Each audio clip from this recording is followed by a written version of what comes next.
மனைவி அன்பா பேசிக்கணும். எப்படி? பொம்பளைங்களை கல்யாணம் பண்ணா பிடிக்கல, பொம்பளைங்களை கல்யாணம் பண்ணா பிடிக்கல.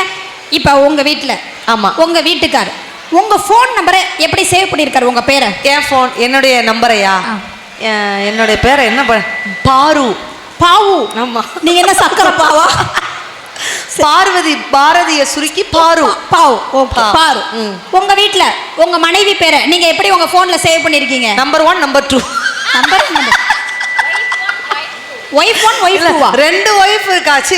இல்ல ஒய்ஃபுக்கு ரெண்டு போன் இருக்குதுங்க. அதனால ஒய்ஃப் 1 ஒய்ஃப் 2 இந்த செல்லமா சேவ் பண்ற பேர்லாம் கிடையாது. அதெல்லாம் அது பேர் கிடையாது. அப்புறம் எப்படி குடும்பத்துல சந்தோஷம் இருக்கும்? உங்க பேரை எப்படிக்கா சேவ் பண்ணிருக்காரு? சின்டெக்ஸ் 1. என்னது? காதல் செல்லக்குட்டியா? செல்லக்குட்டி. பன்னிக்குட்டியை போய் செல்லக்குட்டின்னு சரி பரவாயில்ல. சரி பரவாயில்ல. சரி உங்க வீட்டுல எப்படிமா? என் வீட்டுக்காரர் என் பேரை எப்படி சேவ் பண்ணிருக்காரு தெரியுமா? எப்படிமா? என் வீட்டுக்காரர் என் பேரை அவரோட செல்போன்ல பட்டாம்பூச்சின்னு சேவ் பண்ணிருக்காரு. பட்டாம்பூச்சா? ஆமாங்க. கரெக்ட் தான். இந்த ஃபேனை லைட்டா திருப்புனா சரன்னு பறந்துரும் நீலவேணி. கரெக்டா பட்டாம்பூச்சின்னு சேவ் பண்ணி வச்சிருக்காரு. பாருங்க, நம்ம கரப்பாம்பூச்சி மாதிரி இருந்தாலுமே கூட நம்ம பேரை பட்டாம்பூச்சின்னு சேவ் பண்ணும்போது நமக்கு ஒரு சந்தோஷம் வருதா இல்லையா? பொய்ய சொல்லியாவது அப்படி சந்தோஷமா ஜாலியா இருந்துட்டு போங்களே. என்ன பிரச்சனைன்னு கேக்குறேன். கரெக்ட். பெண்களை பார்த்து எந்நேரம் பார்த்தாலும் குறை சொல்றது, கல்யாணத்துக்கு அப்புறம் சந்தோஷம் இல்லைங்கிறது. ஏன் புலம்பிக்கிட்டே இருக்கீங்க? ஏன் இப்படி கோவப்பட்டுக்கிட்டே இருக்கீங்க? டென்ஷன். பிரஷர் மாத்திரை போடணும். பிரஷர் மாத்திரையை மறந்துட்டு வந்துட்டார் போல இருக்கு. பட் நாங்கெல்லாம் எங்க வீட்டுல அந்த மாதிரி கிடையாதுங்க. இப்ப ஒண்ணுமே இல்லை நடுவுல. இப்ப இந்த பைக் இருக்குல்ல? ஆமா. இப்ப இந்த பைக்கை பட்டிமன்றம் முடிய தண்டு இருந்தாலே அவங்களுக்கு நல்லதுதான்.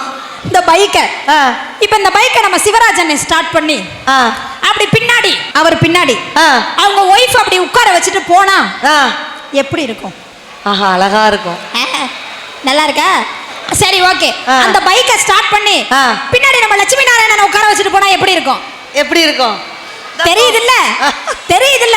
ஒரு பொண்ணு உங்க வாழ்க்கைக்கு பின்னாடி இருக்கிறதுக்கும் உங்க பொண்ணு உங்க வண்டிக்கு பின்னாடி இருக்கிறதுக்கும் அப்படியே அந்த பைக்கை ஸ்டார்ட் பண்ணி அப்படி போகையில எப்படி இருக்கும்? பின்னாடி அனுஷ்கா ராஷ்மிகா மந்தனா அப்படி உட்கார வச்சுட்டு போனா எப்படி இருக்கும்? இவர் முகர கட்டைக்கு அதெல்லாம் வராது. ஏன் தேவையில்லாம சொல்லிக்கிட்டு உங்களுக்கு ராஷ்மிகா அப்புறம் யாரு அனுஷ்கா ரிச்சா கங்கோ பாத்தியா?